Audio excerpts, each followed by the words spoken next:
देख रहे हैं, अरे भैया हम लोग तो इधर सूर्य की तरफ मुंह करके पानी डाल रहे हैं और ये आदमी क्या कर रहा है? सूर्य इधर है तो इधर मुंह करके पानी डाल रहा है ये। वो लोग आए, बोले गुरुजी क्या कर रहे हो आप? बोले मैं ना, एक जगह का नाम लिया उन्होंने, बोले मैंने उस जगह ना, हमारा जो गांव है, मैं ना वहां पे गेहूं बीजा था, मैं कणक बोलते हैं बजाई, बोले कणक में उगा कर आया था मैं, तो मैं ना पानी डाल रहा हूं मैं, ताकि मेरे खेतों में पानी पहुंच जाए। बोले अरे गुरुजी आप जानते हो वहां से 1200 किलोमीटर दूर है वो जगह, कैसी आप बात कर रहे हो बेवकूफी जैसी? 1200 किलोमीटर यहाँ से पानी डालोगे चला जाएगा पानी वहां पर जहाँ गेहूं आ गए। बोलते हैं तुम्हारा पानी यहाँ डाला हुआ करोड़ों मील दूर सूर्य तक पहुंच सकता है, और मेरा पानी ये 1200 मील तक नहीं पहुंच सकता है। और ये वचन को सिख भी सुनते हैं, सब लोग सुनते हैं वो वचन को, लेकिन मानता कोई नहीं। बल्कि देखा जाए ना, आज टीवी में जो सीरियल आते हैं ना, उसकी देखा देखी ये सब रीति रिवाज और चालू हो गए। करवा चौथ हो गया, ये सब हो गया, ये टीवी में देखते हैं जैसा वैसा वो लोग करते हैं। सही। और वो है क्या, वो रीति रिवाज है, चांद की पूजा करना, सूरज की पूजा करना। परंतु वास्तविक मोहर तोड़ी गई और वह एक जो हमारे समान रहा, और जैसे हम मरते हैं मरा और मृतकों में से जी उठा। हालेलुया। क्यों वचन में लिखा हुआ है यूहन्ना में, आदि में वचन था, वचन खुदा के साथ था और वचन ही खुदा था। हालेलुया। और वही वचन देहधारी हुआ। क्यों प्रभु यीशु मसीह क्या हुए? खुदा थे, और वो देहधारी बनकर इस दुनिया में आए। हालेलुया। ताकि कोई ये मत बोल सके कि हे खुदा, हे प्रभु, आप मनुष्य बोलते तो जानते, क्योंकि प्रभु यीशु मसीह मनुष्य बनकर आ गए और वैसा जीवन जिया। हालेलुया। तो जैसे नबी बताते हैं कि एक समय इजरायली जो थे वो भेड़ बकरियों के लहू के तले थे। हालेलुया। लेकिन वो लहू करता क्या था? वो अपने पापों के लिए, प्रायश्चित के लिए अपने भेड़ों बकरों को मार देते थे। वो भैया पाप तुम कर रहे हो और मार रहे हो उस भेड़ बकरे को कि हमने पाप किया है, हम इसकी बलि चढ़ा देंगे और हमारा पाप जो है वो शुद्ध हो जाएगा। लेकिन नबी ने बताया कि जो भेड़ बकरियों का लहू है ना, वो पापों को सिर्फ ढांप देता था, बस उसे खत्म नहीं करता था। इसलिए एक ऐसे मनुष्य का लहू बहाना था जो कि बिना पाप का हो, जिसमें कोई भी पाप ना हो। हालेलुया। इसलिए उस कुंवारी मरियम के अंदर से जन्म लेना जरूरी था, ताकि हमारे पापों की क्षमा हो सके। हालेलुया। और उसने कहा, जब वह उस प्रातः बाहर आया, क्योंकि मैं जीवित हूँ तो तुम भी जीवित रहो। हालेलुया। केवल वही इसका लाभ उठाने वाला नहीं, परंतु वो सारा वंश जो खुदा की महान प्रतिज्ञा में विश्राम कर रहा है। हालेलुया। हालेलुया। जैसा वचन में लिखा हुआ है, जब प्रभु यीशु मसीह वहां सूली पर चढ़ाए गए थे, जब मारे गए, तो जो मंदिर का पर्दा था वो नीचे से ऊपर तक फट के दो भाग हो गया था। क्योंकि पहले इजरायलियों में नियम था कि जो मंदिर के अंदर जो पर्दा होता था ना, उस पर्दे के अंदर एक ही आदमी जाता था जो वहां का याजक होता था। उस चर्च का जो याजक होता था उस वेदी पर जाता था दीप जलाने के लिए, और सिर्फ वही याजक बस जाता था, बाकी मंडली पूरी बाहर रहती थी। हालेलुया। लेकिन प्रभु यीशु मसीह जो कि हमारा महायाजक है, हालेलुया, जब उस सूली पर चढ़ाए गए, उस पर्दे को उन्होंने फाड़ दिया, उस पर्दे को दो भाग कर दिया। हालेलुया। इसलिए कि अब मैं अकेला अंदर नहीं जाऊंगा, मेरे लोग भी मेरे साथ अंदर जाएंगे। हालेलुया। इसलिए बाइबल में लिखा हुआ है, जब प्रभु यीशु मसीह उस सूली पर चढ़ाए गए तो वहां जो संतों की कब्रें थी वो कब्रें खुल गई, जो पवित्र लोग थे वो जी उठे। क्यों? क्योंकि वो पर्दा फट गया था। वो लोग भी तैयार थे प्रभु यीशु मसीह के साथ अंदर जाने के लिए। हालेलुया।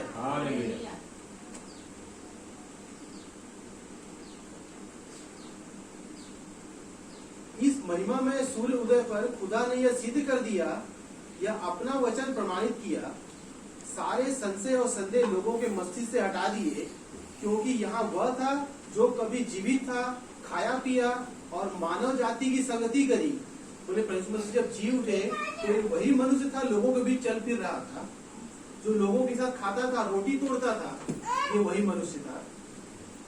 नबी ने एक बहुत अच्छा बात बताया था मैसेज में कि एक चिड़िया थी जो कि इसकी छाती लाल रंग की होती है ना उगने से।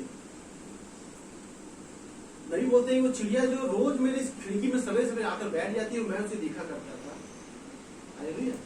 और लोगों में बोले उस समय ऐसा बातें थी कि ये चिड़िया थी ना, जब प्रभु यीशु मसीह क्रूस पर चढ़ाए गए थे, तो ये चिड़िया जो है, इसने देखा उस चिड़िया ने कोई पाप नहीं किया था। पाप तो हमने किया था, हमारे पापों के लिए प्रभु यीशु मसीह मारे गए। उस चिड़िया ने कोई पाप नहीं किया था। लेकिन वो चिड़िया जब प्रभु यीशु मसीह को क्रूस पर देख रही थी, वो चिड़िया उड़ती हुई गई उस कलवरी क्रूस पर। हालेलुया। और वो क्या कर रही थी वहां? उन खीलों को निकालने की कोशिश कर रही थी जो प्रभु यीशु मसीह को गाड़े गए थे। हालेलुया। तभी बताते उन खीलों को निकालने के लिए उसने अपनी पूरी छाती लाल कर दी और पूरी लाल हो गई वो। हालेलुया। नबी बोलते आज मैं भी वही करना चाहता हूँ, मैं भी उन खीलों को निकालना चाहता हूँ जो आज इस दुनिया ने प्रभु यीशु मसीह को ठोके हैं। हालेलुया। आज कई बार होता है कि हम भी उन खीलों को वापस प्रभु यीशु मसीह को गाड़ते हैं। हमारा जीवन से वैसा होता है। हम वो खीलों को ऐसा फौड़ी लेकर नहीं गाड़ रहे हैं, लेकिन हम अपने जीवन से ऐसा काम कर देते हैं कि हम उन खीलों को वापस गाड़ रहे हैं। एक मैसेज में नबी ने बताया था कि जो रोमन कैथलिक है ना, वो लोगों ने क्या किया हुआ पता है? जो खीले गड़े हुए थे ना प्रभु यीशु मसीह को, उन खीलों को उन्होंने संभाल के रखा हुआ है। किस लिए संभाल के रखा हुआ है? कि ये निशानी है कि हाँ खीले प्रभु यीशु मसीह को गाड़े गए थे। लेकिन हुआ क्या? उन खीलों को संभालने का कोई मतलब नहीं। अगर आप मैसेज में वचन के अनुसार नहीं चल रहे हो, वचन के विरोध में चल रहे हो और उन खीलों को संभाल के रखे हो, तो उन खीलों को संभालने का कोई मतलब है नहीं तुम्हारा। हालेलुया। इसे नबी ने बोला कि जैसा वो वनस्पति जीवन था, वो SUN सन सूर्य के द्वारा जीवित हुआ। हालेलुया। आइए हम वचन से कुछ पढ़ना चाहेंगे। न्याय व्यवस्था की पुस्तक निकाले,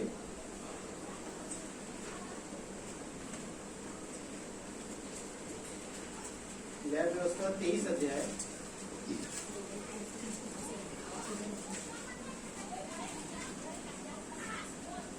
23 का 9 से 11 तक पढ़ दें भाई। 9 से 11। फिर यहोवा ने मूसा से कहा, इस्राएलियों से कह कि जब तुम उस देश में प्रवेश करो जिसे यहोवा तुम्हें देता है, और उसमें के खेत काटो, तब अपने अपने पके खेत की पहली उपज का फूला याजक के पास ले आया करना, और वह उस फूले को यहोवा के सामने हिलाए कि वह तुम्हारे निमित्त ग्रहण किया जाए। वह उसे विश्राम दिन के दूसरे दिन हिलाए। हाँ, विश्राम दिन के दूसरे दिन। विश्राम दिन जैसा कि लोग मानते थे शनिवार को, और विश्राम दिन का दूसरा दिन हो गया आज रविवार का दिन। हालेलुया। यहोवा ने मूसा से कहा, इस्राएलियों से कहे कि जब तुम उस देश में प्रवेश करो जिसे यहोवा तुम्हें देता है, हालेलुया, हालेलुया, और उसमें के खेत काटो, तब अपने अपने पके खेत की पहली उपज का फूला याजक के पास ले आया करना। ये खुदावन ने कहा कि जो देश मैंने तुम्हें देने का वायदा किया था, उस देश में जाओगे जब, तो वहाँ जो भी खेती हो, किसानी हो, तो उसकी जो पहली उपज है वो कहाँ लेकर आना? खुदा के भवन में। Hallelujah, hallelujah. अपने याजक के पास लेकर आना। पहली उपज का फूला याजक के पास ले आया करना, और वह उस फूले को यहोवा के सामने हिलाए कि वह तुम्हारे निमित्त ग्रहण किया जाए। और ये कब होना? विश्राम दिन के दूसरे दिन। हालेलुया। अब भाई नबी क्या बोल रहे हैं? अब आप इजरायली बालकों से बात करते हैं, जब तुम उस निश्चित स्थान में पहुंच जाओ जिसकी मैंने तुमसे प्रतिज्ञा की है कि मैं तुम्हें ले जाऊंगा, जब तुम उस देश में पहुंचो, अब यहाँ स्वाभाविक रीति से बोल रहा है, हालेलुया, जो आत्मिक का प्रतीक है, और उसमें खेत काटो, तब अपने अपने पके खेत की पहली उपज का फूला याजक के पास ले आया करना, और उस फूले को यहोवा के सामने हिलाए कि वह तुम्हारे निमित्त ग्रहण किया जाए। वह उसे विश्राम दिन के दूसरे दिन हिलाए। यह कोई पवित्र धर्म विधि होगी तो वह सबत के दिन होगी, जो कि सप्ताह का 7वां दिन है, जो कि शनिवार है। परंतु आपने ध्यान दिया इस स्मरण विधि की इसे सप्ताह के पहले दिन हिलाना। हालेलुया। जो इजरायली थे वो विश्राम दिन को मानते थे, शनिवार को। शनिवार के दिन वो जो है अपने याजक के पास जाते थे और जो कुछ चढ़ावा देना है वो लोग देते थे। लेकिन नबी बोले कि आपने ध्यान दिया ये फूले का हिलाया जाना कब हो रहा था? विश्राम दिन के अगले दिन, यानी कि रविवार को। फूला जो कि आपके बीज का पहला है, जो आपने बोया, जब यह उगा और पक गया, आपने उस फूले को काटा और याजक के पास ले गए और उसे लेने दिया और प्रभु के सामने हिलाया। आपकी स्वीकृति के लिए कि आप स्वीकार किए गए, आप अपने फूले के साथ आए और उसे प्रभु के सामने हिलाया। हालेलुया। इसका मतलब ये होता था, जब याजक होता था, उस जो आपका जो खेत का जो होता था दसवांश, वो लेकर आते थे पहली उपज को काट के, और याजक उसे लेता था और उसको खुदा के सामने चढ़ाता था। इसका मतलब ये था कि आपकी जो उपज है वो खुदा ने कबूल कर ली है। हालेलुया। नबी ये बता रहे हैं कि ये एक और दिन है, सबत पर नहीं लेकिन 7वें दिन, जिसे कि हम रविवार कहते हैं। ये कौन सा दिन होता है? रविवार, विश्राम दिन का अगला दिन। ठीक है, यह एक रोमन शब्द है जिसे रविवार कहते हैं सूर्य देवता के लिए। जो हम लोग कैलेंडर पढ़ते हैं ना, जनवरी, फरवरी, मार्च, ये असल में है रोमन कैलेंडर, ये उनका बनाया हुआ है। और जो संडे है, SUN, संडे, रविवार, मतलब कि सूर्य का दिन। और रोमन इसको किसलिए मानते हैं? सूर्य देवता के लिए,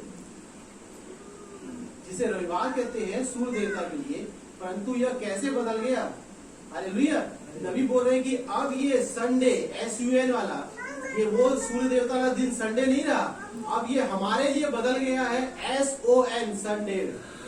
हालेलुया। जिस दिन प्रभु यीशु मसीह हमारा जी उठा था। हालेलुया। क्या वे रविवार का दिन था जब प्रभु यीशु मसीह हमारे लिए जी उठे? हालेलुया। अब ये वो रोमन वाला संडे नहीं रहा।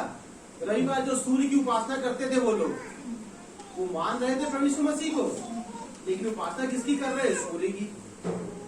लेकिन बोले कि आज हमारे लिए वो दिन बदल गया। ध्यान दें, यह खुदा के गेहूं का पहला बीज था जो मरे हुए में से जिलाया गया था। हालेलुया।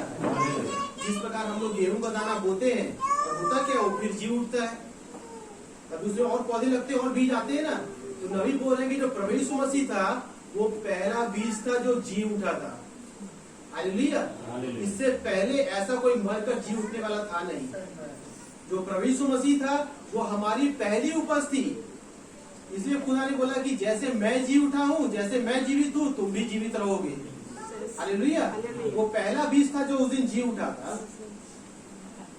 ध्यान दें, खुदा के गेहूं का पहला बीज था जो मरे हुओं में से जिलाया गया।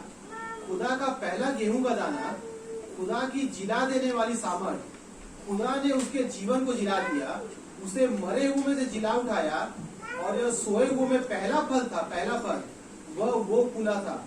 हालेलुया। इसी कारण उन्हें वह पहला फूला हिलाना था, क्योंकि यह पहला था जो पक गया था। हालेलुया। हो रहा है जो वचन में लिखा हुआ है ना, जैसा भी न्याय व्यवस्था पढ़ा हमने, ये फूला जो हिलाया गया था, इसलिए हिलाया गया था, ये तस्वीर था प्रभु यीशु मसीह की। जैसे ये फूला जो पहली उपज है, आज ये इसलिए हिलाई जा रही है कि तुम भी जीवित रहोगे। प्रभु यीशु मसीह इसलिए कलवरी पर मारे गए। हालेलुया। ये जो पहली उपज थी इसलिए उस कलवरी पर हिलाई गई थी, ताकि उसके साथ हम भी जी उठे। हालेलुया। जिलाए जाने वाली सामर्थ जो कि प्रभु यीशु मसीह में थी, आज हम लोगों में है। हालेलुया। कभी बताते हैं कि वही सामर्थ एलिया में थी। हालेलुया। जो एलिया जो है 80-90 साल का बूढ़ा मनुष्य था। हालेलुया। लेकिन उसने देख लिया था कि वो जो रथ आ रहे हैं ना, वो रथ मेरे लिए है, क्योंकि अब मैं मरने वाला हूं नहीं। हालेलुया। वो अग्नि में रथ जब आए तो उस रथ पर बैठ गया। और रथ उसे कहाँ ले गए? उस स्वर्ग में उठा कर ले गए। हालेलुया। क्यों? क्योंकि वो जिलाने वाली सामर्थ उस एलिया में थी। क्या आप विश्वास करते हैं? हालेलुया। हालेलुया। क्योंकि जब वहाँ कोई मर गया बच्चा तो एलिया क्या कर रहा है? उस बच्चे पर मिट जा रहा है। क्यों? क्योंकि वो चिल्लाने वाली सामर्थ उसमें थी और उसमें से होते हुए उस बच्चे में आ गई। हालेलुया। और जब एलिया चला गया तो क्या हुआ? वही जिलाने वाली सामर्थ एलिसा के अंदर आ गई। हालेलुया। आपको याद है वो सुनेमी स्त्री का पढ़ चुके आप लोग, जहाँ से वो एलिसा नबी जाया करता था और वो स्त्री जो उसे हमेशा देखती थी कि ये जो खुदा का नबी है हमेशा यहाँ से जाता है, धूप में देखो कहाँ बैठा रहता है, तो अपने पति से बोलती है हम एक काम करते हैं, इस नबी के लिए ना अपने घर में ये कमरा बना लेते हैं। हालेलुया। जब ये यहाँ से आया जाया करेगा तो यहाँ थोड़ा रुक जाया करेगा, विश्राम करेगा। हालेलुया। और वो एलिसा नबी वहां रुकने लगा। अपने चेले को बोल रहा है एलिसा नबी कि भैया इनके घर में जाकर देख किसी चीज की कोई कमी तो नहीं है। तो बोल रहा है, देख रहा है, बोल रहा है हाँ गुरु बाकी सब तो ठीक है, हालेलुया, धन दौलत है, सब कुछ है, लेकिन बच्चे की किलकारी इनके घर में है नहीं। हालेलुया। बोले अच्छा ऐसा है क्या? बोले ठीक है। तो एलिसा नबी ने दुआ करी और उनके यहाँ क्या हुआ? एक पुत्र हुआ। हालेलुया। क्यों? क्योंकि वो चिल्लाने वाली सामर्थ अब एलिसा के अंदर आ गई थी। और वो क्या हुआ? उसका बच्चा जो था एक समय मर गया। हालेलुया। तो एलिसा नबी तो वही है भैया, जो खुदा उसके अंदर तब था वो खुदा आज भी उसके अंदर है। हालेलुया। तो उस बच्चे को जिलाने वाली सामर्थ आज भी उस एलिसा के अंदर थी। उसे पता था कि एलिया ने क्या किया था और वही काम उसने भी किया।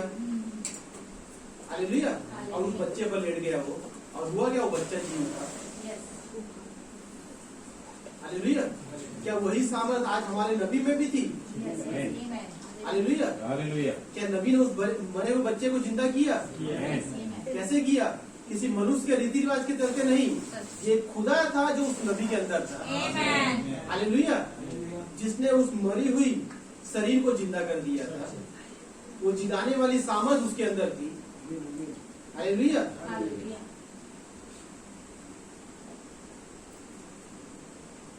और आज क्योंकि वह पहला खुदा का पुत्र था कि पूरी परिपक्वता में आए, कि खुदा में वह पृथ्वी पर से तोड़ा गया और लोगों के ऊपर हिलाया गया। हालेलुया। जिलाए जाने की सामर्थ के द्वारा पहला वाला, यद्यपि वो एक प्रतीक हुआ और बहुत सी बार, जैसा कि हम बाद में देखेंगे कि वह एक प्रतीक था।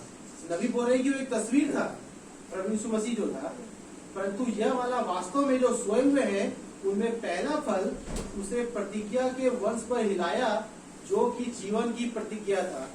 हालेलुया। क्या बाइबल में भविष्यवाणी नहीं हुई थी कि एक कुंवारी के द्वारा एक पुत्र आएगा? हालेलुया। और वो शांति का राजकुमार होगा, उद्धार करता होगा, और उद्धार करता आया यहाँ पर। हालेलुया। नबी बताते हैं कि यहोशू ने क्या किया था? एक समय सूर्य को रोक दिया था। क्या विश्वास करते हैं? क्योंकि जब इजरायली युद्ध लड़ रहे थे तो होता क्या था कि जब तक सूर्य है भैया तब तक वो जीतेंगे, और यहोशू ने कहा खुदा मुझे इस सूर्य की जरूरत है। हालेलुया। क्योंकि जब तक ये सूर्य रहेगा हम जीतते जाएंगे। और उसने अपने दोनों हाथ उठाए और खुदा से दुआ करी और उस सूर्य को रोक दिया, और क्या हुआ? इजरायली जीत गए वहां।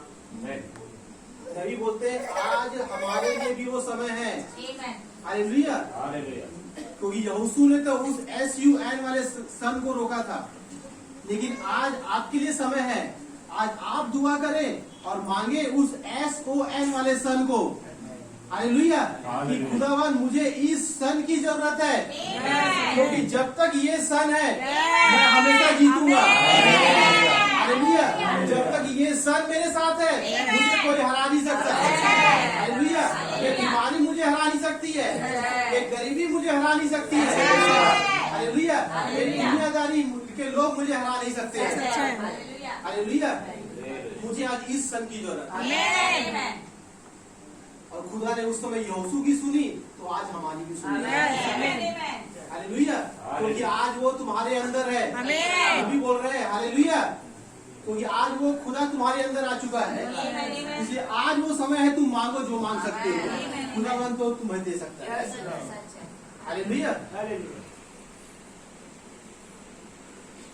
वो पेंटिकुस्त के दिन हिलाया गया जब आकाश से हिलाने जैसी आवाज आई, तेज आंधी और लोगों के ऊपर हिलाया गया। पेंटिकोस्टल लोग जो वहाँ पेंटिकोस्ट पर थे आशीष की आने की प्रतीक्षा कर रहे थे। हालेलुया। वहाँ पर लोग प्रतीक्षा कर रहे हैं, तो प्रभु यीशु मसीह क्रूस पर चढ़ाए गए थे, वो लोग देख रहे हैं। क्योंकि खुदावन ने जो कुछ बोला था वो उनको याद है कि मैं मरूंगा और तीसरे दिन जी उठूंगा। हालेलुया। और वो प्रतीक्षा कर रहे थे उसकी, और उनकी प्रतीक्षा विफल नहीं हुई थी। हालेलुया।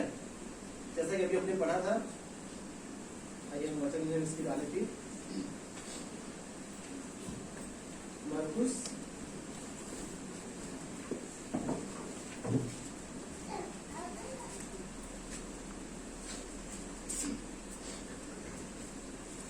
मरकुस 16 अध्याय उसका 1 और 2। जब शब्द का दिन बीत गया तो मरियम मगदलिनी और याकूब की माता मरियम और सलोमी ने सुगंधित वस्तुएं मोल ली कि आकर उस पर मलें। सप्ताह के पहले दिन बड़े भोर जब सूरज निकला ही था वे कब्र पर आईं और आपस में कहती थी, हमारे लिए कब्र के द्वार पर से पत्थर कौन उठाएगा। जब सबत का दिन बीत गया तो मरियम मगदलिनी और याकूब की माता मरियम और सलोमी ने सुगंधित वस्तुएं मोल ली कि आकर उस पर मले। सप्ताह के पहले दिन बड़े भोर जब सूरज निकला ही था वे कब्र पर आ गई। हालेलुया। नबी बता रहे हैं कि वहां पर उस दिन तो सनराइज हुए थे। हालेलुया। जब वो वहां पर पहुंची सप्ताह के पहले दिन तो बड़े भोर जब सूरज निकला ही था, बोल रहे हैं वो सूरज निकल ही रहा था जब वो लोग कब्र पर पहुंचे, तो अभी निकला नहीं था पूरी तरीके से। हालेलुया।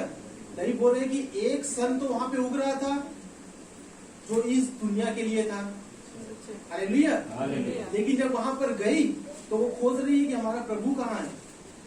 उस कब्र में तो है नहीं वो, लेकिन खुदा ने क्या बोला, अरे तुम उसे इस मरे हुए में क्यों खोज रही हो। हालेलुया। वो तो जी उठा है। हालेलुया। वहां पर एक और सन SON वाला जी उठा था वो, जो कि अनंत जीवन लेकर आ रहा था। बोले मैंने तो उसे जिला उठा दिया। हालेलुया। और तुम लोग खोज रहे उसे कब्र में। जब वहां पर सूर्य उगा तो नहीं बोल रहे कि अब वह मिट्टी वहां धूप में पड़ी है और कहती है, ओ यह बूढ़ा सूरज बहुत गर्म है। वो चट्टान बोलती है यह बूढ़ा सूरज बहुत गर्म है। हालेलुया।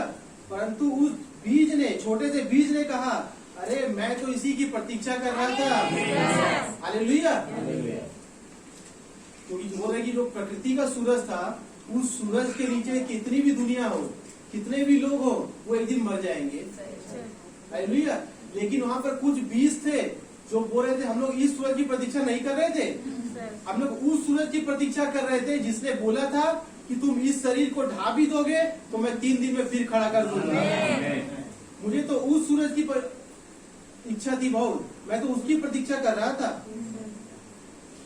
परंतु उस छोटे बीज ने कहा मैं तो इसी की प्रतीक्षा कर रहा था, और जीवन में आने लगा और इसने पृथ्वी के इस भाग को जिलाया।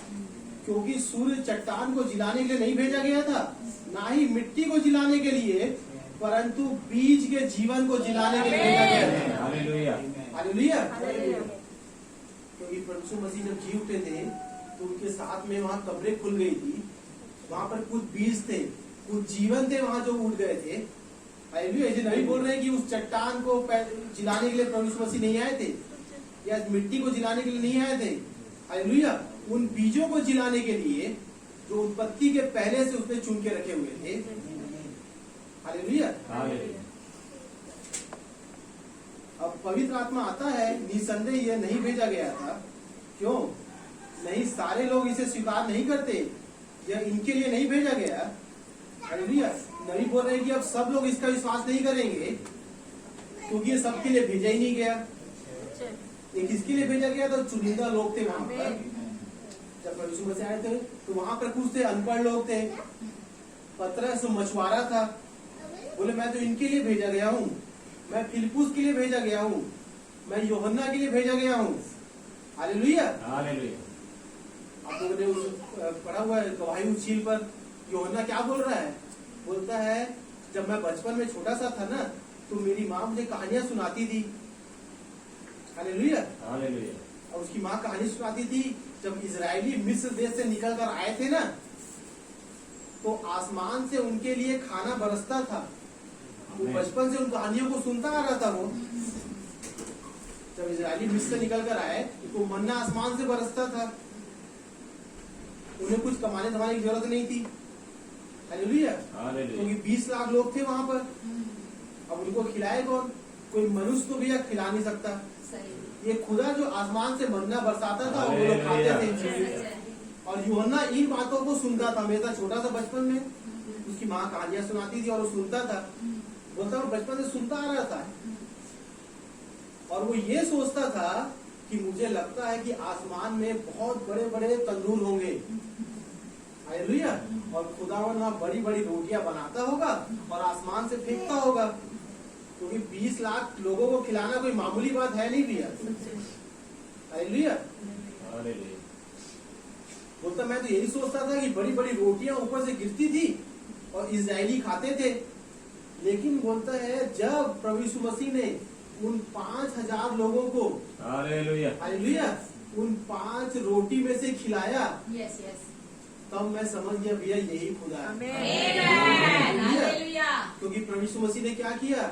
उन रोटियों को लिया, खुदा को धन्यवाद दिया और रोटी तोड़ कर देते गया। ये लोग 5000 लोग हैं, बताते हैं कि वह 5000 सिर्फ पुरुष थे, औरत जो बच्चे थे वो तो अलग से थे। हालेलुया। और प्रभु यीशु मसीह रोटी तोड़कर देते गए अपने चेलों को, बांटते जाओ। और उन 5 रोटियों से इतने लोग खा लिए। और उसके बाइबल में लिखा हुआ है कि जो बच गया वो 12 टोकरियां और भर गई। जब यूहन्ना बोल रहे मैं देख रहा था खुदावन को कैसे रोटियां तोड़कर देखते हैं। हम टोकरी में रोटियां लेकर जाते थे बांटने के लिए, वापस आते थे तो टोकरी फिर भरी रहती थी। हालेलुया। बोले तब मेरा विश्वास हो गया भैया कि यही खुदा है। नहीं तो मैं यही सोचता था कि खुदावन बहुत बड़े तंदूर रखा हुआ है। अब मुझे समझ में आ गया कि भैया ये वो तंदूर है नहीं, ये खुदा का मुंह से निकला हुआ वचन है। हालेलुया। कि प्रभु बोलता है और वैसा हो जाता है। हालेलुया। क्या हुआ था एलिया के समय में? उस सारपत की विधवा के घर जब गया, हालेलुया, सारी दुनिया में अकाल फैला हुआ है, हर जगह अकाल है, लोग खाने के लिए तरस रहे हैं, कहीं अनाज पैदा नहीं हो रहा है, नदी नाले सब सूखते जा रहे हैं। हालेलुया। और उस सारपत की विधवा के घर एलिया नबी पहुंच गया। और जहाँ नबी पहुंच जाता है वहाँ कुछ ना कुछ आश्चर्य कर तो होना ही होना है। हालेलुया। क्योंकि वो नबी नहीं है, उसके अंदर खुदा है। और जब उस विधवा के घर गया तो एलिया ने कहा जहाँ मेरे लिए रोटी बना लिया। और वो स्त्री बोल रही है मेरे यहाँ तो भैया खाने के लिए कुछ है ही नहीं, एक मुट्ठी आटा है। हालेलुया। और मैं उससे बनाऊंगी तो मुश्किल से एक रोटी बनेगी, मैं खाऊं, मेरा बेटा खाए, और उसके बाद तो अनाज खत्म, तो फिर हम लोग मर जाएंगे। हालेलुया। लेकिन नबी ने क्या कहा? पहले मेरे लिए बना के लेके आ और फिर अपने लिए और अपने बेटे के लिए बनाना। और वो स्त्री सोच रही होगी कि एक मुट्ठी आटा है मेरे घर में, अगर मैं इसी नबी को खिला दूंगी और ये बोल रहा है कि बाद में अपने लिए बनाना, तो मैं कहाँ से बनाऊंगी? आटा तो खत्म हो जाएगा एक रोटी में। हालेलुया। लेकिन वो खुदा का चुना हुआ बीज थी। हालेलुया। अब वो ये नहीं सोच रही कि मैं इसको खिला दूंगी तो मैं क्या खाऊंगी। वो गई और रोटी बनाकर उसके लिए लेकर आई। हालेलुया। और जब उसने नबी को खिलाया तो वचन में लिखा हुआ है कि फिर उसके कनस्तर का आटा कभी खत्म नहीं हुआ। हालेलुया। उसके घर का तेल कभी खत्म नहीं हुआ। क्यों? क्योंकि उसने अपने आटे में से नबी को खिलाया। हालेलुया। आज ये रोटी हमारे पास है। हालेलुया। ये जो वचन है बाइबल है, ये क्या है? खुदा की रोटी है। हालेलुया। क्योंकि हम इसमें से तोड़कर आज खा रहे हैं, और नबी ने कहा इसमें से तुम दूसरों को भी खिलाओ। हालेलुया। हालेलुया। और जब तुम दूसरे को खिलाओगे तब खुदावन तुम्हें भरपूरी से देगा। इसे अपने पास रखना नहीं है। हालेलुया। नबी ने बताया था कि अगर किसी के घर में जलता हुआ दीपक है तो पलंग के नीचे छुपा कर नहीं रखता है। सच है। उस दिए को कहाँ रखेगा? ऊपर। हालेलुया। हाँ। ताकि उसकी रोशनी फैले तुम्हारे घर में भी और दूसरों तक भी। सच है। हालेलुया। हालेलुया। नबी बोल रहे हैं, एक व्यक्ति ने मुझे बताया, मैं विश्वास नहीं करता, मैं चिंता नहीं करता कि आप क्या कहते हैं, यदि आप मरे हुओं को जिला सकते हैं या कुछ भी, और रोगियों को चंगा करते हैं और यह सिद्ध करते हैं जो भी है, मैं अब भी इसका विश्वास नहीं करता। एक व्यक्ति बोल रहा है कि आप रोगियों को चंगा करते हैं, लेकिन मैं इसका विश्वास नहीं करता। नबी ने एक मैसेज में बताया कि मैं रोगियों को चंगा करने वाला नहीं हूँ। हालेलुया। मैं मुर्दों को जिलाने वाला हुई नहीं मैं। हालेलुया। और मैं ये कर भी नहीं सकता, लेकिन मैं तो इसका प्रचार करता हूँ कि कोई है जो ये कर सकता है। हालेलुया। जिसने ये पहले कर दिया है, आज भी वो काम को कर रहा है। इसे नहीं बोल रहे कि मैं चंगा करने वाला कहलाना नहीं चाहता हूँ। मैं ये चाहता हूँ कि मैं जिसका प्रचार करता हूँ वो चंगा करने वाला है, वो जिलाने वाला है। हालेलुया। ऐसा ही हुआ था बीच में। नबी को लोग क्या करते थे? नबी को लोग अपना भगवान बनाने लग गए, खुदा बना लिया लोगों ने नबी को। जैसा कि आज होता है ना, कई बाबा आते हैं, लोग क्या करते हैं? उस बाबा को भगवान बना लेते हैं। संसारिक होता है। तो लोग भी ऐसे ही सोच रहे थे कि भाई ब्रह्मम जो है ना, ये कोई बाबा है। इस बाबा को पूजने लग गए थे। नबी बोले, ये भैया ये मेरे लिए सबसे खराब दिन है जब मैं ये सुन रहा हूँ कि लोग मुझे पूज रहे हैं। हालेलुया। क्योंकि सारी महिमा उस खुदावन को मिली। हालेलुया। खुदा है तो मेरे अंदर से इन कामों को करता है। अगर खुदा नहीं रहेगा तो मैं ये काम कर भी नहीं सकता। आपको याद हो एक स्त्री थी जो छोटे से बच्चे को लेकर नबी की सभा में आई थी, और वो बच्चा मर गया था। हालेलुया। और वो लेकर आए और नबी से प्रार्थना करवाने के लिए। नबी ने वहां पर क्या कहा? हे प्रभु, अगर मैं इस संसार का सबसे बड़ा ढोंगी भी हूं ना मैं, तो आप इस स्त्री के विश्वास के चलते उस बच्चे को जिंदा करिए। क्योंकि नबी ने बोला कि मैं कुछ भी नहीं हूँ। हालेलुया। मैं कुछ कर भी नहीं सकता हूँ, लेकिन उस स्त्री का विश्वास था उस मरे हुए बच्चे को जिंदा कर दिया। हालेलुया। इसे नबी बोला, मैंने कहा निश्चय ही नहीं, आप एक अविश्वासी हैं, इसका आपके लिए कोई अर्थ नहीं। यह आपके लिए भेजा भी नहीं गया, बोल रहे नबी, यह उसके लिए भेजा गया है जो विश्वास करेंगे। हालेलुया। ये अविश्वासियों के लिए है ही नहीं, संदेह विश्वासी के लिए नहीं, वे जो नष्ट है उनके लिए मूर्खता है। हालेलुया। परंतु उनके लिए जो मसीह में है, उस बीज का भाग है, यह जीवन है। हालेलुया। नबी बोल रहे हैं जो पढ़े लिखे हैं, जो अपना दिमाग लगा रहे हैं ना, ये मैसेज उनके लिए है ही नहीं। हालेलुया। नबी बोल रहे हैं कि इस मैसेज को भी अपना दिमाग मत लगाना, इसमें सिर्फ वही कहना जो बाइबल कहती है, जो मैसेज कहता है, जो वचन कहता है। हालेलुया। इसलिए नबी ने इस मैसेज में वो कहानी को बताया, जो उकाब के बच्चे की कहानी आप लोग सब सुन चुके हैं। हालेलुया। उकाब पक्षी जानते हैं आप लोग, जो बहुत ऊंचाई पर उड़ता है।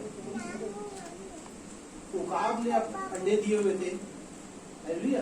तो किसी ने क्या किया, उसमें से एक अंडा चुरा लिया। एक किसान था, उसने वो अंडा उठा लिया वहां से, और उस अंडे को क्या किया, उसके यहाँ जो मुर्गियां थी ना, मुर्गियों के बीच में लाके उस अंडे को रख दिया। अब जो उकाब पक्षी वो बड़ा परेशान कि भैया मेरा एक अंडा इसमें से कम दिख रहा है। हालेलुया। और वो किसान क्या किया था, उस अंडे को लाके मुर्गियों के बीच में रख दिया। अब हुआ क्या, इस समय आया उस मुर्गियों के अंडे थे उसमें से चूजे बाहर आए, और जो उकाब का अंडा था उसमें से भी उकाब का बच्चा जो था वो बाहर आया। हालेलुया। लेकिन उकाब का बच्चा था ना, तो मुर्गियों के बच्चों के साथ घूमता रहता था इधर उधर। और मुर्गियों की आदत होती क्या है, कहीं भी गए नाली में, कहीं कचरे में गए, मुंह मारते रहते हैं और उन खानों को खाते रहते हैं। लेकिन उकाब का बच्चा था, अब उसे अंदर ही अंदर बड़ा फील होता था, मुझे कहाँ ले जाते हैं गंदगी में जो खाते रहते हैं, और उसे वो चीजें पसंद नहीं आती थी क्योंकि वो अकेला था, कुछ कर नहीं सकता वहां पर। उन मुर्गियों के बच्चों के साथ वो घूमता रहता था इधर उधर, लेकिन उसके अंदर ऐसा स्वभाव था कि भैया उसे पसंद नहीं आ रहा था उसे। और जो उकाब था, और वो भी रात दिन अपने उस अंडे को खोजता रहता था, ये मेरा एक अंडा चला गया, वो कहीं ना कहीं तो होगा। हालेलुया। और एक दिन हुआ क्या, ऊपर से उड़ते उड़ते उसे वो उकाब बच्चा दिख गया नीचे। नबी ने बताया कि उकाब जो पक्षी होता है ना, वो जितनी ऊंचाई पर जाता है उसे उतना ही साफ दिखाई देता है नीचे। हालेलुया। जब ऊंचाई पर उड़ रहा था उसे अपना बच्चा दिखाई दिया, और उड़ते उड़ते नीचे आया वो, और आवाज देने लगा उकाब को। हालेलुया। जो मुर्गियां है वो अपना आवाज दे रही है, और उकाब जो मुर्गियों ऐसी आवाज निकाल नहीं पाता था, उसकी आवाज अलग। और जैसे उकाब की जब माँ थी, जब ऊपर से उसने आवाज लगाया तो उकाब बच्चा सुन लिया, तो ये आवाज तो मुझे जानी पहचानी लग रही है। हालेलुया। क्योंकि उसके अंदर जो जीवन था वो उकाब का जीवन था, वो मुर्गियों वाला जीवन उसके अंदर नहीं था। जब उकाब का बच्चा वो सुन रहा था उस आवाज को, मुझे लगता है आवाज जानी पहचानी है, तो उसे देख लिया। तो उस माँ उकाब ने बोला, हाँ बच्चे मैं तुझसे ही बोल रही हूँ। हालेलुया। तू इन मुर्गियों का बच्चा नहीं है, तू मेरा बच्चा है उकाब का। हालेलुया। अपने पंख फैला और ऊपर आ जा। तो उकाब का बच्चा बोल रहा है, मैं उड़ूंगा कैसे, क्योंकि उसे तो आदत हो गई थी मुर्गियों के बीच में रहने की, अब वो उड़ नहीं सकता था। हालेलुया। तो माँ उकाब ने कहा, नहीं तुझमें मुझसा जीवन है, मेरा जीवन तेरे अंदर है। हालेलुया। इन पंखों को फैला और उड़ जा। और जैसे उसने अपने दोनों पंखों को फैलाए और उड़ता हुआ अपनी माँ उकाब के साथ चला। हालेलुया।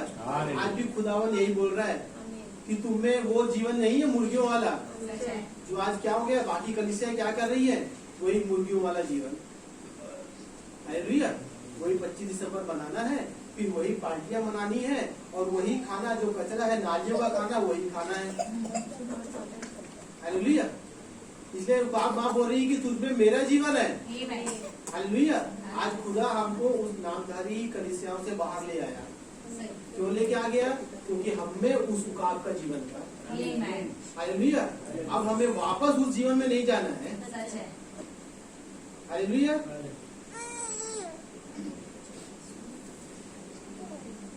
यही बोल रहे कि वह उस भोजन को पसंद नहीं करता था जो वह उसे देती थी।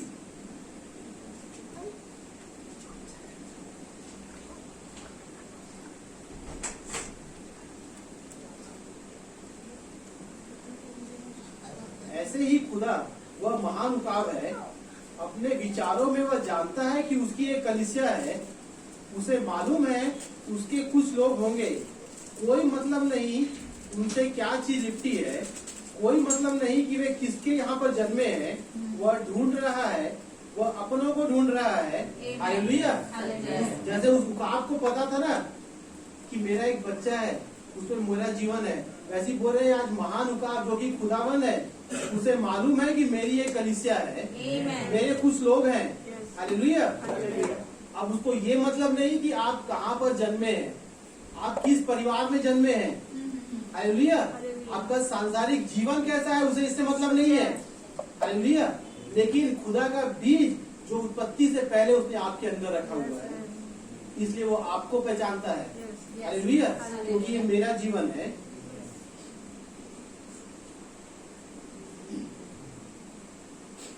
और खुदा जानता है, हालेलुया, उसके पास पहले से ठहराया अभिषिक्त की हुई कलीसिया है। उसे मालूम है कि उसके पास पुत्र और पुत्रियां हैं और एक दुल्हन कहीं प्रतीक्षा कर रही है। जब पवित्र आत्मा इस पर उड़ान भरना आरंभ करता है और यह फूले को हिलाता है, वह आज कल और सर्वदा एक सा है। कोई मनगढ़ंत कथा नहीं है, परंतु एक वास्तविकता है। हालेलुया। नहीं बोले कि ये कोई मनगढ़ंत कहानी नहीं है, लेकिन ये वास्तविकता है। हालेलुया।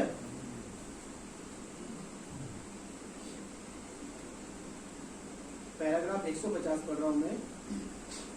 तब आप कहते हैं, ओ यह चीजें, ओ मैं सोचता हूं यह ठीक है कि स्त्रियां चिपका पजामा स्लैक्स पहन ले।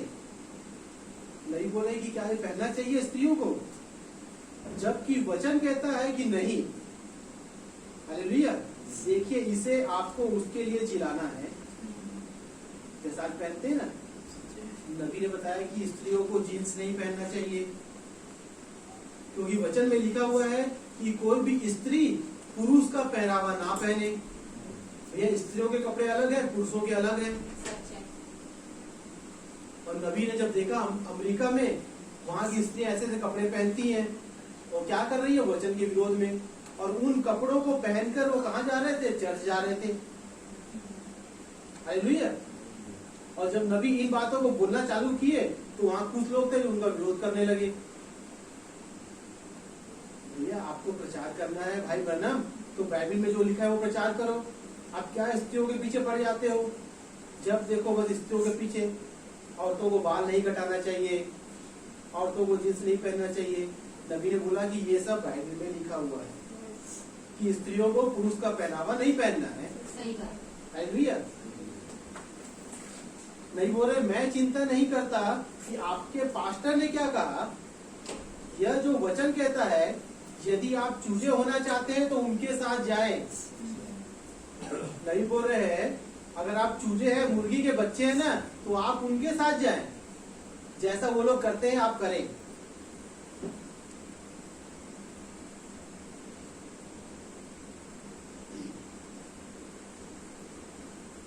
देखिए, उकाब को नहीं देखा, उकाब का भोजन खाता है। हालेलुया। बाइबल ने कहा यह करना गलत है, और पुरुष आदि जो होता है यह गलत है। कई लोग बोलते हैं आश्चर्य कर्मों के दिन बीत गए। यह बाइबल कहती है वह कल आज और सर्वदा एक सा है। हालेलुया। नबी को पता कई लोग क्या बोलते थे, जैसा कई लोग होते हैं ना सम्मोहित करने वाले, आपका हाथ पकड़ के बता देते हैं या माथा पकड़ के बता देते हैं। नबी को कुछ लोग ऐसा ही समझ रहे थे, सम्मोहित करने वाला। तो नबी क्या करते थे, जब नबी के लिए किसी दुआ करते थे तो खुदावन नबी को बता देता था कि उस व्यक्ति का जीवन कैसा है, उसके अंदर कौन सी बीमारी है और बीमारी क्यों आई, ये भी नबी को पता चल जाता था। और लोग क्या सोचते थे, ये ना सम्मोहित करने वाला है, सम्मोहित करके जान लेता है ये। हालेलुया। यदि वे कहते हैं कि यह मस्तिष्क का पढ़ने वाला है, और यह एक प्रकार का मस्तिष्क का पढ़ना है, यह विचारों का परखना और यह सारे दर्शन, यह चीजें निरर्थक है। देखिए, वे चूजे हैं, वे नहीं जानते हैं कि उकाब का भोजन क्या है। हालेलुया। ऐसा नबी के चर्च में एक स्त्री आई थी, उस स्त्री के बारे में नबी ने बता दिया कि बहन, आप जो है आपका एड्रेस ये है, आप इस जगह से आई हैं। और उस स्त्री के साथ में उसकी एक और भी दोस्त गई हुई थी। तो उस स्त्री ने बोला, अरे तुम लोग हमेशा बोलते हो कि भाई बहन सच बोलते हैं, लेकिन वो तो गलत साबित हो गए, क्योंकि मैं तो तुम्हारे घर गई हूँ, तुम्हारा घर तो मैंने देखा था वहां पर है, लेकिन भाई ने बोला कि तुम वहां से आई हो। तो बोलती, अरे नहीं बहन, वो भाई सही बोल रहे हैं। तुम जब मेरे घर आई थी ना, तो तब तुम मेरे पुराने घर आई थी, लेकिन पिछले हफ्ते ही मैंने अपना घर बदल दिया है। और जो नबी बोल रहे हैं ना, वो सही बोल रहे हैं, क्योंकि नबी जो एड्रेस बता रहे हैं, मैं आज उसी घर में रहती हूँ। हालेलुया। और जो तुम मेरे घर गई थी ना, वो पुराना घर था, वो घर में बदल चुकी हूँ। कई लोग ऐसे भी थे जो नबी की गलतियां खोजना चाहते थे। सही बात है। हालेलुया। इसलिए लोग बोलते थे भी वो आश्चर्य कर्म के दिन बीत गए हैं, लेकिन नबी बोल रहा है जो उकाब है ना, वो उकाब का भोजन ही खाएगा।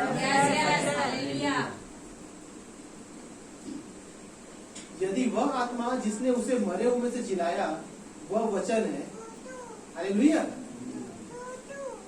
क्योंकि खुदा ने कहा तुम मेरे मांस में का मांस, हड्डी में की हड्डी हो। नबी ने एक उदाहरण बताया था बहुत अच्छा। लोग आज क्या कर रहे हैं, बाइबल का वचन पढ़ रहे हैं, हालेलुया। नबी ने कहा कि जिस प्रकार आपकी गाड़ी में पेट्रोल होता है ना, आप गाड़ी में पेट्रोल डाल दो, अब मान लो उसमें करंट नहीं आ रहा है कहीं से, तो पेट्रोल किसी काम का है? वो तेल किसी काम का है नहीं भाई, क्योंकि उसमें करंट आ ही नहीं रहा है। अब कितना पेट्रोल डाल लो, डीजल डाल लो, किक मारते रहो, सेल्फ स्टार्ट करो, गाड़ी चालू होगी नहीं। क्यों नहीं होगी? क्योंकि उसमें करंट नहीं आ रहा है। हालेलुया। जो कि खुदा का जीवन है। क्योंकि भैया यही बाइबल तो है जो दूसरे चर्च में प्रचार हो रहा है। हालेलुया। लेकिन वो जीवन उनके अंदर है नहीं। क्यों? क्योंकि खुदा का जीवन अपने अंदर लेना नहीं चाहते वो। सच है। खुदा का जीवन तो आज हर एक जगह है, लेकिन वो लोग उसे लेना नहीं चाहते हैं। क्यों? क्योंकि वो सांसारिक कामों की ओर जाना चाहते हैं। क्योंकि जो वचन के विरोध में है वो उसे करना चाहते हैं। आशीष ने बताया था ना कि एक बहन आई थी उनके चर्च में बपतिस्मा लेने के लिए, जो वचन सुनती थी, मानती भी थी कि वचन सच्चा है, हालेलुया, मान भी गई वो। लेकिन वो काम क्या करती थी वो कि ब्यूटी पार्लर चलाती थी। भाई आशीष ने उसके लिए मना किया उसे कि भाई ये काम आपको इस मैसेज में रखकर नहीं करना, आप दूसरा काम भी कर सकती हैं। अगर आपके घर की परिस्थिति ऐसी है कि मियाँ बीबी दोनों काम करें तो कुछ और काम है आप कर सकती हैं वो, लेकिन ब्यूटी पार्लर आपको बंद करना होगा। तो उस बहन ने माना और अपना ब्यूटी पार्लर का काम बंद किया। हालेलुया। क्योंकि उसके अंदर वो बीज था। सच है। हालेलुया। इसलिए उसने उसका विरोध नहीं किया। लेकिन कई थे जो विरोध करने वाले भी हैं आज। हालेलुया।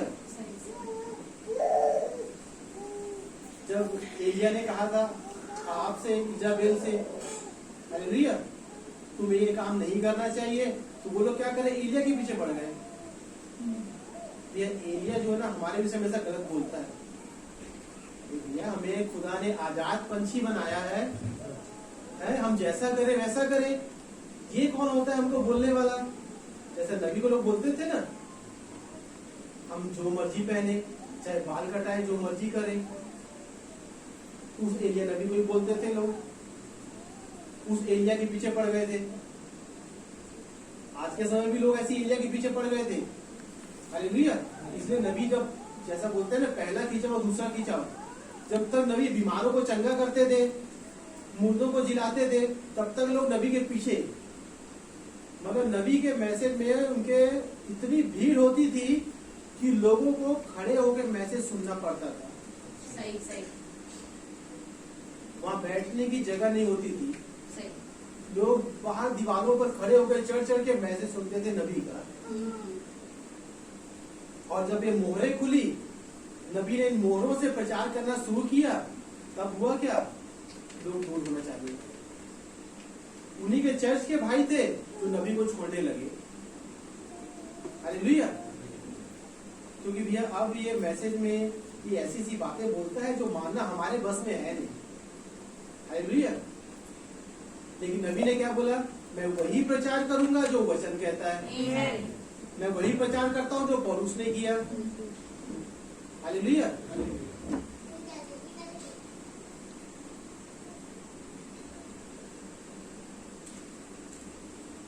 क्योंकि खुदा ने कहा ये मेरे हड्डी में का हड्डी, मांस में का मांस है। क्योंकि जल्दी, जबकि अब हम मरणहार पापी मरणहार मरने के लिए तैयार, यह देह उस देह को जिलाता है। क्या जिलाता है? जीवन में से ले आता है। वह आत्मा जो कभी पीना, दौड़ना, इधर उधर व्यभिचार, ये सब बातें पसंद करता था, यह जी गई। बोल रहे नबी बोले एक समय ऐसा था कि लोगों का जीवन था कि उस शराब खाने की ओर दौड़ते थे, उन बुरी बुरी बातों की ओर दौड़ते थे, लेकिन वो चीजें आज मेरे जीवन से मर गई। हालेलुया। और जब वो चीजें आपके जीवन से मर जाती है, आप जी उठते हैं। क्योंकि पौलुस ने कहा कि मैं मर गया, अब मसीह मेरे अंदर जीवित है। हालेलुया। इसलिए जब मसीह मेरे अंदर जीवित है तो मैं उन कामों को नहीं करूंगा जो मैं पहले करता था।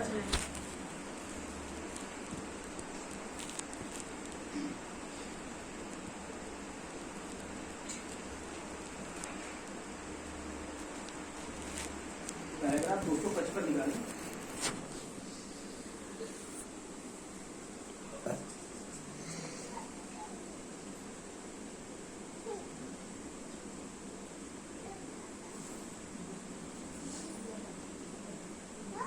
नहीं बता रहे स्तेफनुस के बारे में, जैसा आप लोग पढ़ चुके हैं। स्तेफनुस जो था वो मसीह के पीछे पीछे चलता था। हालेलुया। लेकिन स्तेफनुस को कैसे मारा गया? पथराव करके। हालेलुया।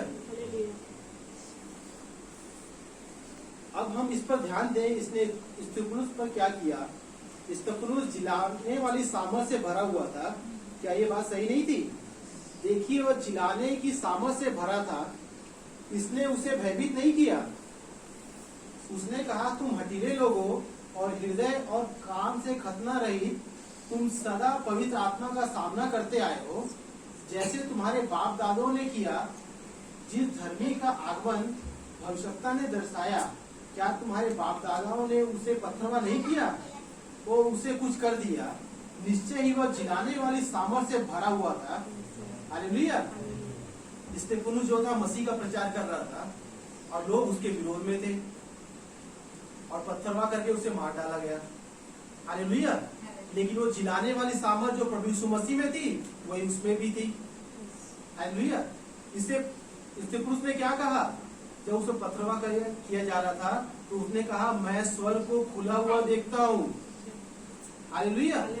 अरे भाई स्तेफनुस, आप पर पत्थरवा किया जा रहा है, आप अभी मरने वाले हो और आप बोल रहे हो कि मैंने स्वर्ग को खुला हुआ देखा। हालेलुया। क्योंकि वो जिलाने वाली सामर्थ उसके अंदर थी। आमीन। क्योंकि जो उस स्वर्ग को खुला हुआ देख रही थी, और जब वह मर गया उन्होंने उसे पत्थरवा किया और बेचारा उसका सिर, इस पर पत्थर ऐसे लग रहे थे। उसने ऊपर देखा और बोला, मैं स्वर्ग को खुला हुआ देखता हूँ। जिला देने वाली सामर्थ काम कर रही थी। मैं स्वर्ग को खुला हुआ देखता हूँ और यीशु खुदा के दाहिने हाथ खड़ा है। हालेलुया। जिलाने वाली सामर्थ ने स्तेफनुस के साथ यह किया था। वो क्या बोल रहा है? मैं स्वर्ग को खुला हुआ देख रहा हूँ और यीशु मसीह को देख रहा हूँ वहां पर। हालेलुया। और जहाँ यीशु मसीह है वहां पर मैं भी रहूंगा। ये उसने देख लिया था, क्योंकि प्रभु यीशु मसीह ने बोला, जहां मैं जाता हूँ वहां तुम भी रहोगे। स्तेफनुस उसको देख रहा था, वचन को। हालेलुया।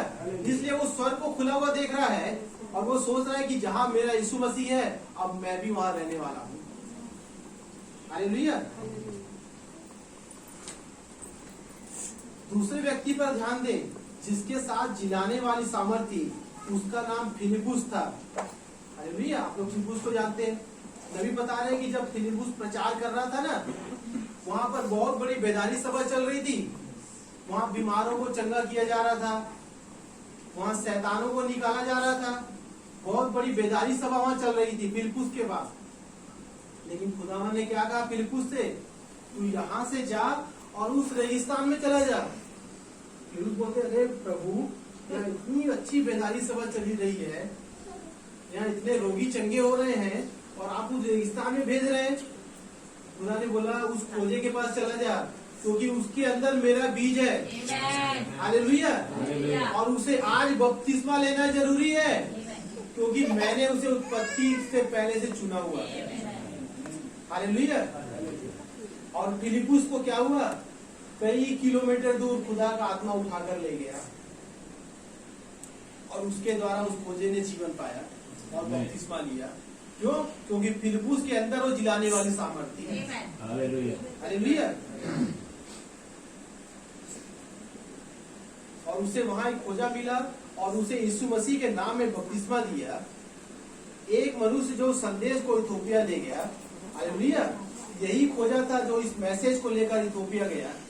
नबी ने बताया था यह ठीक बात है, और उसने खुदा की आज्ञा मानी। खुदा की आज्ञाकारिता में यदि आपने कभी भी यीशु मसीह के नाम में बपतिस्मा नहीं लिया तो इसे कर ले, नबी बोल रहे हैं। और देखें कि फिर जिलाने वाली सामर्थ आपको लेके जाएगी। हालेलुया। जब स्तिफनुस ने यह महान कार्य किया, जब फिलिप्पुस ने यह महान कार्य किया, उस महान बेदारी को छोड़ा और खुदा की आज्ञा का पालन किया। जब उसने पूरा कर दिया, खोजे के बपतिस्मा देने के द्वारा खुदा की आज्ञा पालन वह जिलाने वाली सामर्थ से भरा हुआ था। हालेलुया। उस बेदारी को छोड़कर वो गया। वो क्या नबी के साथ भी ऐसा नहीं हुआ था? नबी जो थे सोच रहे थे कि मैं इजराइल जाऊंगा और वहां प्रचार करूंगा मैं। यहां तक कि उन्होंने टिकट भी कटा लिया था। नबी क्या जगह का नाम बताया था? कायरो हवाई अड्डा था जो, वहां पर उन्होंने टिकट भी कटा लिया। टिकट उनके हाथ में। अब वो अनाउंसमेंट में भी होती, जैसे होती ना हवाई जहाज में अनाउंसमेंट होती कि हाँ ये पैसेंजर आ जाए, ये पैसेंजर आ जाए। लेकिन खुदावन ने वहां पर नबी को मना कर दिया कि भैया अभी इजराइल जाने का तेरा समय आया नहीं है, तू वहां से वापस चला जा। हालेलुया। और नबी को खुदावन एक ऐसी जगह लेकर गए, वहां एक स्त्री थी जो नबी का इंतजार कर रही थी। हालेलुया। वो स्त्री को दर्शन में दिखा दिया खुदा ने कि एक हैट वाला मनुष्य, एक टोपी वाला मनुष्य आएगा जो तेरे बच्चे के लिए दुआ करेगा। हालेलुया। और नबी चलते चले गए। और जैसे ही उस स्त्री के घर के सामने नबी पहुंचे, उस स्त्री ने नबी को पहचान लिया कि ये वही मनुष्य है। हालेलुया। इसलिए नबी को खुदावन ने जो कहा, नबी ने वही किया। फिलिप्पुस ने खुदा ने कहा इस बेदारी को छोड़ और चला जा, तो वो चला गया। क्योंकि हर एक खुदा का जन यही करेगा जो खुदा उससे कहता है। Yes yes.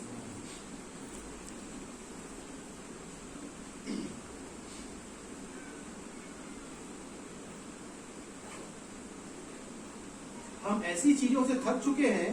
वापस आओ, आप उकाब है, खुदा के वचन पर वापस आओ, मजबूत हो जाओ। आपके भावनाओं को कोई आघात नहीं पहुंचा सकता। इसलिए आप मनुष्यों की सारी बुराइयों से स्वतंत्र हैं। हालेलुया। जैसा कि वचन में लिखा हुआ है ना, खुदा ने तुमको स्वतंत्र बनाया है। तो स्वतंत्र किस लिए बनाया है ये बता रहे खुद नबी। इसलिए आप मनुष्यों की सारी बुराइयों से स्वतंत्र हैं। कोई भी जो आपके विरोध जो भी कहता है वह अधिक प्रेम लाता है। आमीन।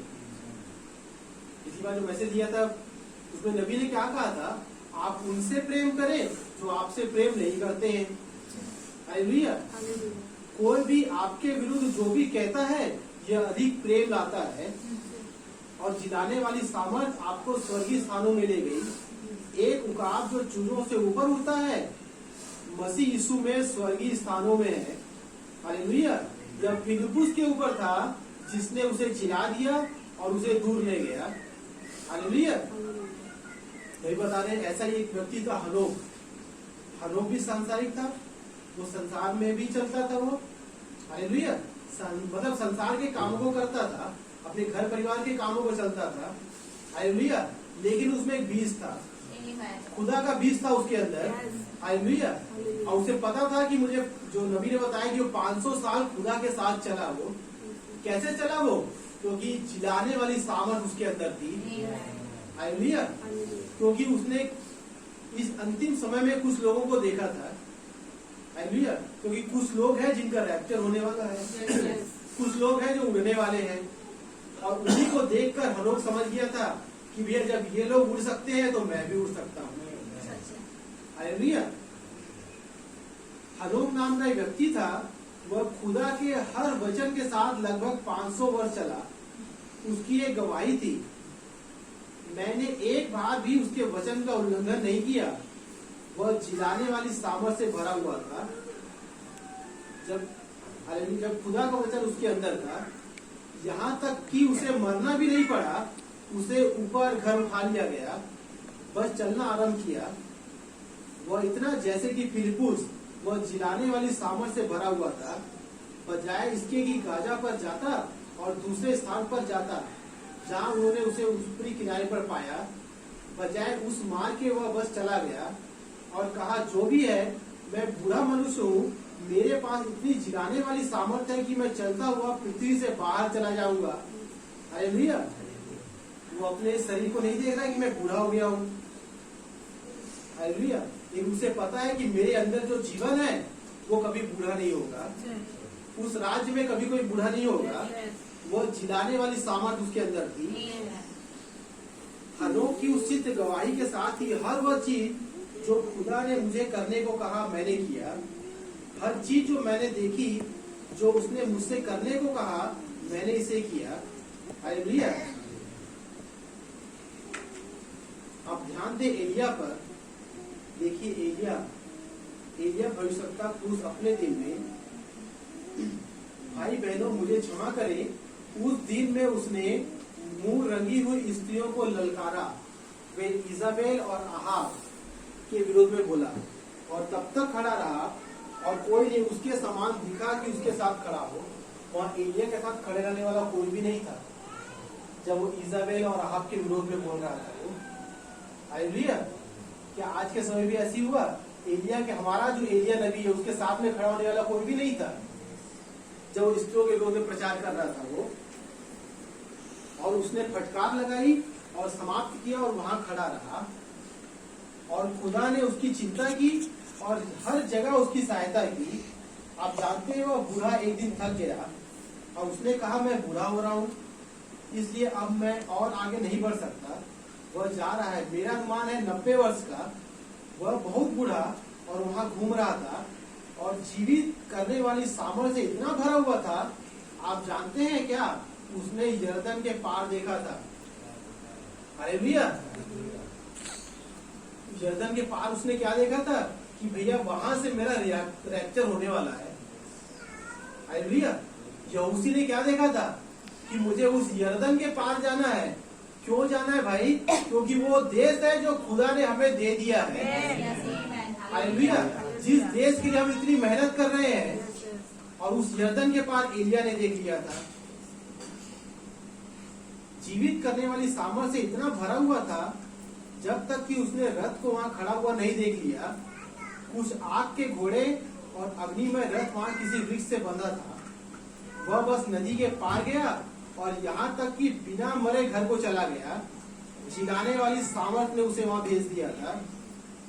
हालेलुया। इस कारण एक रथ उसको ऊपर लेने के लिए उस सड़क से उतरा, यहाँ तक कि उसका लबादा उस पर से हटाकर वापस एलिशा के ऊपर। लबादा मतलब जो चादर थी एलिया की, वो किसके ऊपर आ गई? एलिशा के ऊपर आ गई थी। हालेलुया। तब इस व्यक्ति ने वो कपड़ा उठा लिया, फिर से कलीसिया पर एक प्रतीक। एलिशा ने क्या किया? वो चादर अपने ऊपर ले ली। हालेलुया। उसने क्या मांगा था कि अपनी दोगुनी आत्मा मुझ पर दे दे। हालेलुया। उसने एलिया की आत्मा को मांग लिया था, कुछ धन दौलत नहीं मांगी उसने, और वही जो आत्मा एलिया पर थी अब वो एलिशा पर आ गई थी।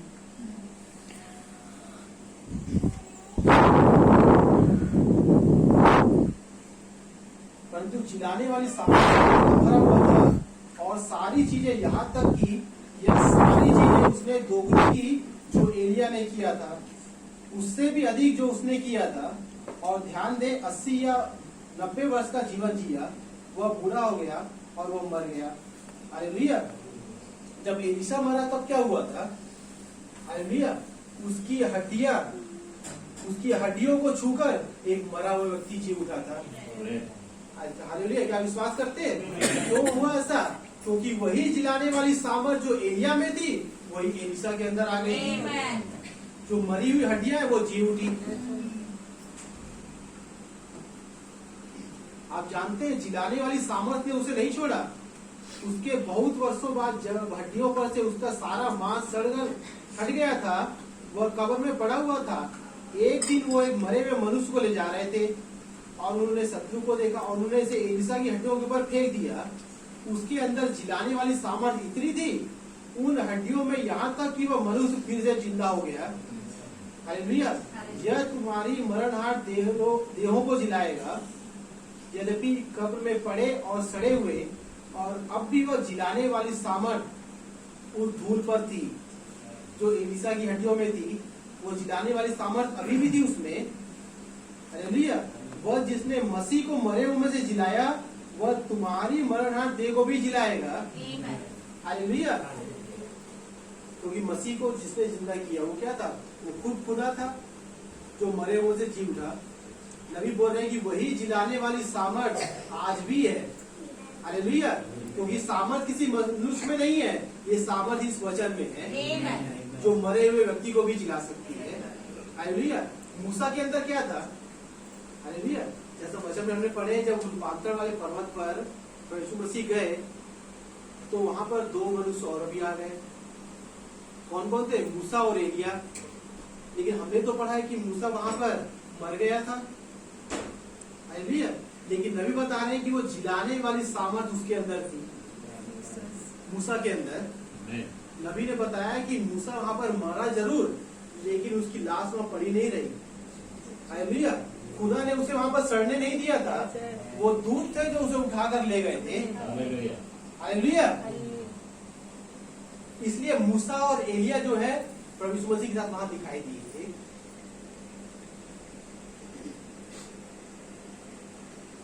और याद रखें, हम उसके मांस में का मांस है, यीशु मसीह। हम उसके मांस में का मांस और हड्डी में की हड्डी, और इसका कोई और चारा नहीं। हम जी उठने वाले हैं और बस हो गया, आप जी उठने वाले हैं। नबी बोल रहे हैं जो ईस्टर का अर्थ है वो इन रीति रिवाजों से ऊपर है।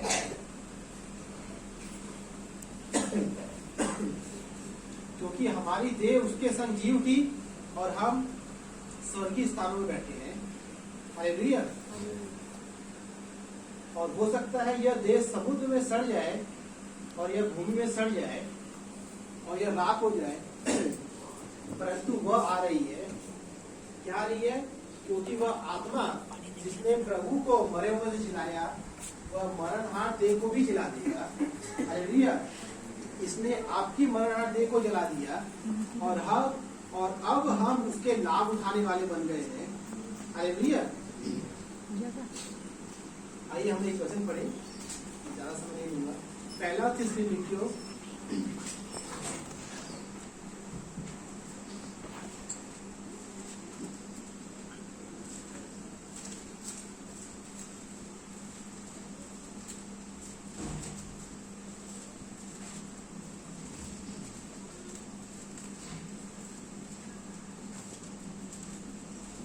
4:13 से 17 तक पढ़े।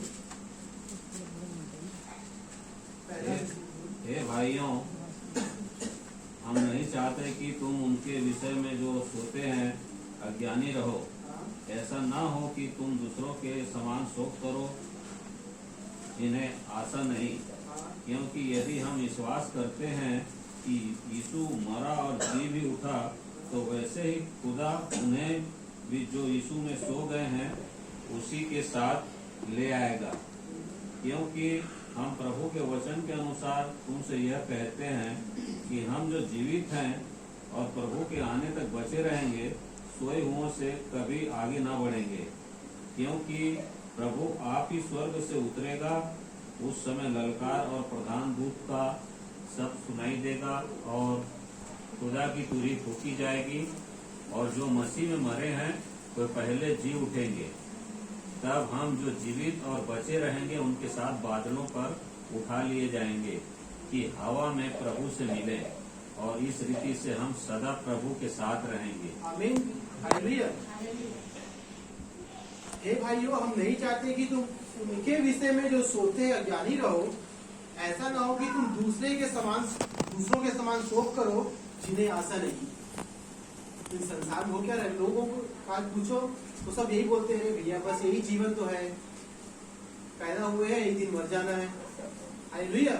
लेकिन नबी बता रहे हैं कि उसके आगे की कहानी तो उन्हें पता ही नहीं है। हालेलुया। क्योंकि इस जीवन के बाद तो असली कहानी चालू होगी। हालेलुया।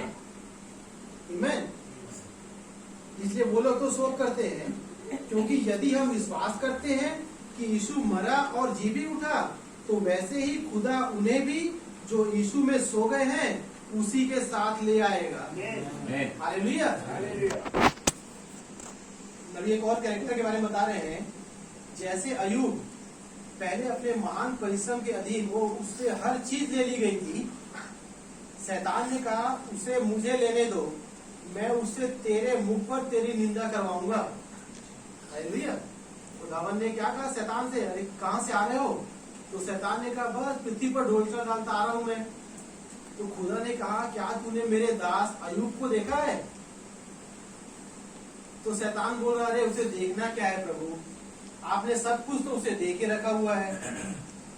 हालेलुया।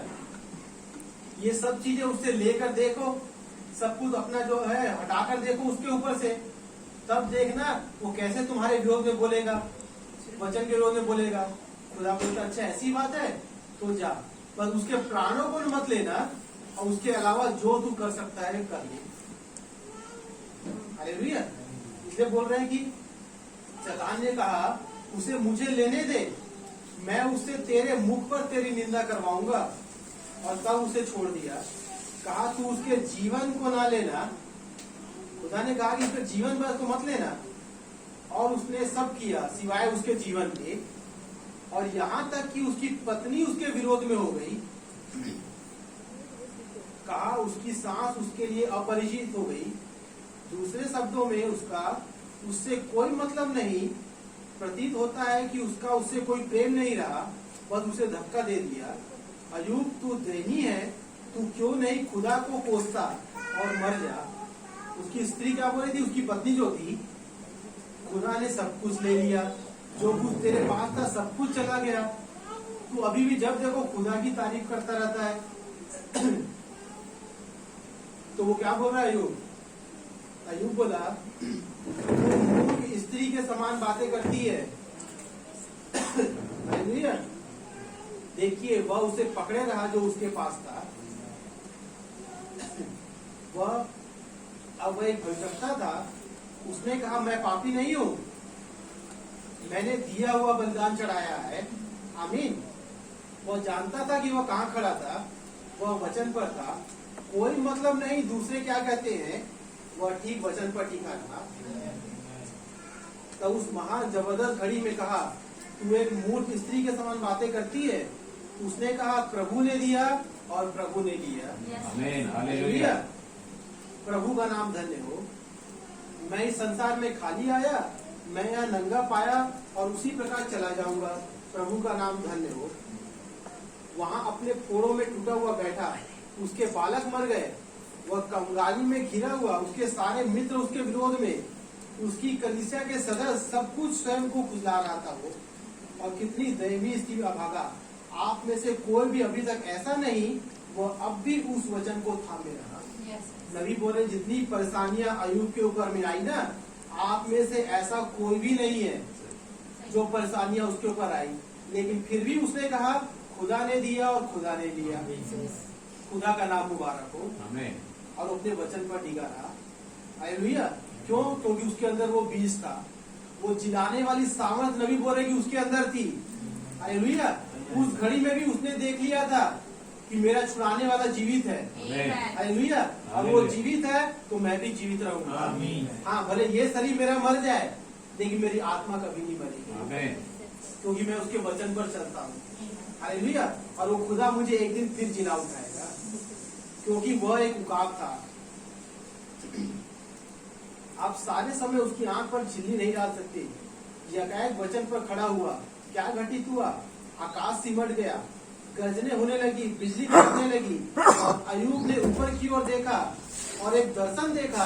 कहा मैं जानता हूँ मेरा छुड़ाने वाला जीवित है। अंत के दिनों में वह इस पृथ्वी पर खड़ा होगा, और यद्यपि कीड़े उसकी देह हड्डी को नष्ट कर दे, और वह सब कुछ, वह जिलाने वाली सामर्थ वहाँ पर होगी। हालेलुया। मैं स्वयं खुदा का दर्शन पाऊंगा, जिसे मैं स्वयं देखूंगा, दूसरे की नहीं, मेरी आंख देखेगी बोल रहे हैं। हालेलुया। अयूब बोल रहे कि मैं खड़ा हुआ अपने सृजनहार का दर्शन करूंगा, मैं दूसरे की आंखों के द्वारा नहीं, मैं अपनी इन्हीं आंखों से देखूंगा मैं। हालेलुया। क्यों बोल रहा है ऐसा? क्योंकि वो जिलाने वाली सामर्थ उसके अंदर थी। हालेलुया। जिसे नबी ने बोला कि जो सूर्य है, जो सन है, हालेलुया, उस सूर्य के द्वारा जो जीवन आ रहे हैं वो सब मरणहार है, लेकिन जो SON प्रभु यीशु मसीह जो कि खुदा का पुत्र है, उसके द्वारा जो जीवन आएगा वो अनंत जीवन होगा। हालेलुया, उसमें कोई मरेगा नहीं। हालेलुया, इस वचन के द्वारा प्रभु आप सबको आशीष दे।